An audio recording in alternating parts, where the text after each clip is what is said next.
I'm pervasive. I'm typically an animal. They only enjoy me being an animal in the ring, because I'm sure there are 9 million people that watch me probably hate my guts. But it's cool though, right? Because I don't know, I probably hate them too. I want to blaze. Yeah, bring Andrew Golata on. Bring those guys. They can keep their title. I don't want their title. I want to strip them of their health. Andrew Golata can't beat me. I don't care. He can practice any dirty trick. He can't beat me. I'm gonna bring the pain to him. And that's all it is. Then we go see how tough you are. Tough guy. I like tough guys. I wish your mother hit me low. I wish he'd do that. I'm not gonna wrestle with anybody. I'm gonna land my fist on his face and his ribs. It's on like a mother. Ford, General Motors, Chrysler, the Supremes, the Temptations, and Stevie Wonder, all world-famous products of Detroit, Michigan. But along with music and automobiles, the city has produced legendary champions of the ring, Joe Louis and Thomas Hearns. Tonight, we find ourselves in Auburn Hills, a suburb of Detroit, which will play host to former undisputed heavyweight champ Mike Tyson, primed for his first U.S. appearance in almost exactly 1 year.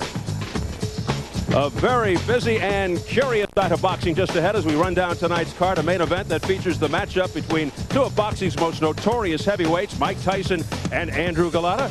Co-feature, you'll see the dynamic southpaw Zab Judah look to keep his undefeated record alive as he defends his IBF junior welterweight belt against Hector Quiroz. Before that, the women of boxing grab the spotlight as undefeated Layla Ali, daughter of the greatest Muhammad Ali, will take on Kendra Lenhart.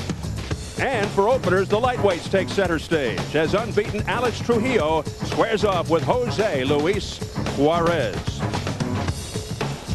As we make our way indoors to the Palace of Auburn Hills, capacity 21,000, 12 to 14,000 expected.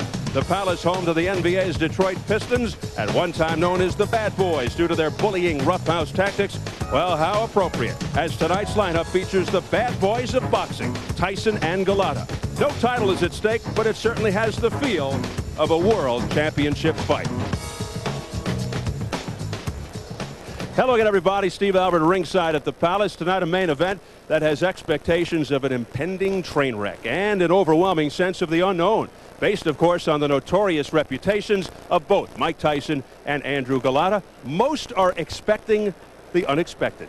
This is Tyson's first fight in America since October 1999, when he punched Orlin Norris after the bell that ended round one.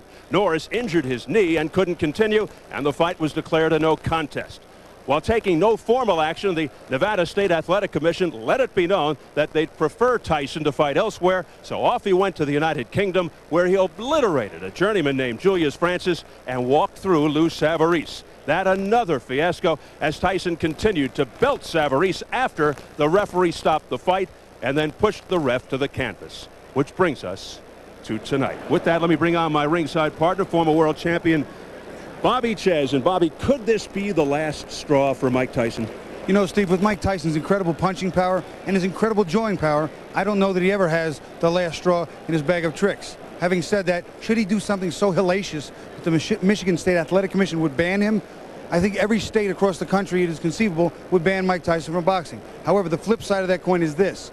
If he comes in, follows the rules, doesn't foul, and knocks Andrew Golata out in an expeditious manner, he's back and bigger, maybe better than ever. All right, we'll see what happens later. And yes, they've come this far. Some are surprised, particularly in the case of Tyson, who does have a history of postponing fights. With that, let's take a look at both fighters arriving at the arena tonight. First, Mike Tyson looking calm, relaxed, making a reported $10 million in a bombshell announcement yesterday. Tyson said this would be his last fight. Is it all part of his continuing practice of saying outlandish, attention-getting things to perhaps sell tickets? Does he plan a bizarre finale? Should we take him with a grain of salt or take him seriously? Just an observation. Nobody around Tyson will guide him in the right direction, perhaps for fear of losing his job. Maybe they can't keep him from biting ears or breaking arms in the ring, but they can advise him on what to say. And the arrival of Chicago resident Andrew Golata by way of Warsaw, Poland, 4.5 to 1 underdog. Like Tyson, a tarnished reputation. The low blows, shoulder bite, headbutts, inexplicably quitting against Michael Grant. Lost in 95 seconds to Lennox Lewis. says he's older and wiser now, wants to keep it clean and prove he can win a big fight. Pronounced himself extremely relaxed and not in fear of Tyson, although he has trepidation before every fight, he said. He'll get a reported $2.5 million for his efforts. Room, guys.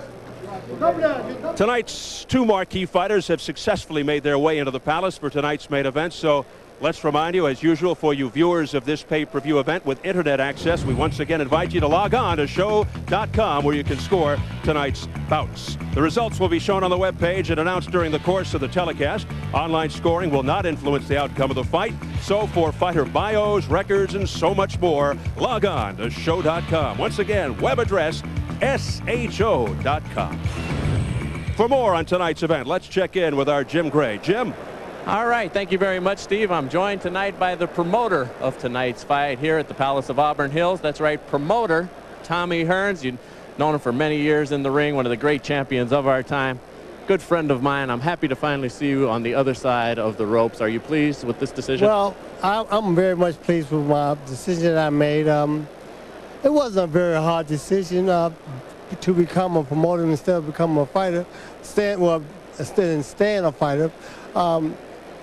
I made the decision because the opportunity presented itself. And once the opportunity presented itself, then I had to take it and run. I couldn't just look at it and say, nah, I don't want to do that.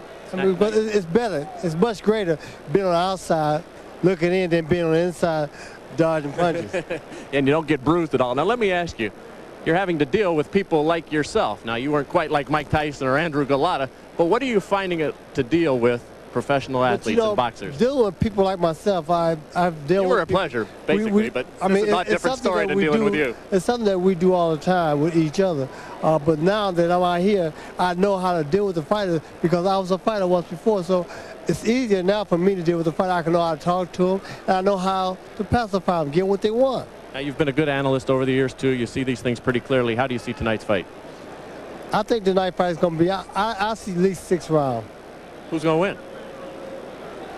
It's going to be a good fight. It's going to be a tight. It's hard to call. It's really hard to call. You truly have become a promoter. I guess you're going to hedge your bet so you can have the rematch or whatever. You know what, take the winner. I have to do what a promoter's supposed to do, is to stay neutral and hope, give luck to both fighters. Final question. A new hairstyle. Are you trying to follow in the footsteps of somebody else who promotes fights with this new hairdo? I'm not gonna make it so high. I'm gonna keep it at a real low level. Tommy, best of luck. We'll talk to you later tonight. All right, let's go over to Bill Boggs. Oh, Jim, thank you very much. Great to see Tommy Hearns. We're here with two of the boxing world's really greatest writers, Tim Smith from the New York Daily News and from London's The Sun, Colin Hart. Now, Colin, Mike Tyson's last 2 fights were in the UK. You covered him closely. You saw the reaction of the world press. How do you assess Mike Tyson, the athlete, on the world stage? Well, if Muhammad Ali was the most recognized sportsman on earth, Mike Tyson runs him very close as second. You know, if you ask a kid in Kazakhstan, showed him a picture and said, who's that? He would know exactly who it was and tell you all about him. Suppose Tyson shows up in Berlin for a fight, Tokyo for a fight, Paris for a fight. Well, he gets mobbed in the streets of London. He got mobbed in the streets of Manchester. Same in Glasgow. Same in Berlin. You name it, the same thing would happen. All right, well, thank you, Colin. Let's bring it back home. Tim Smith, this is his first fight in the United States in just about a year. What's the reaction to Mike Tyson here at home? Well, you know what? He's more reviled than revered here. He's more infamous than famous. He is very famous, but he's more infamous. The people in America see him as sort of not a hero, but just like a gangster type of guy. I mean, he's subject to say and do just about anything. Just the unexpected. It's the WWF, anything goes kind of guy that steps in the ring, and that's what people expect. And he's more reviled than revered. A little bit of the Jerry Lewis syndrome, more popular abroad than at home. Now, this one question for both of you. How important is tonight's performance by Mike Tyson against Andrew Golata for the world boxing press? Well, for the press and the fans, everybody wants to see Mike Tyson fight Lennox Lewis for the undisputed heavyweight championship of the world. And what happens when they do, if they do? Oh, well, I would pick Lewis to beat him. But anyway, so that's the point. He's got to win this one. He's not only got to win, he's got to win it clean, clearly, quickly. I'm sure he will. And then the big fight could be on. Excuse me. And what do you think, Tim? I think that Everyone wants to see a nice, clean performance from Tyson tonight so that he can get back into the heavyweight picture. And as Colin said, the fight that everybody wants to see is Mike Tyson, Lennox Lewis. And I agree with my colleague from London. I think Lennox Lewis takes him right now, today as it stands, before this fight happens. Well, first we have to get through this fight. Colin, I thank you very much.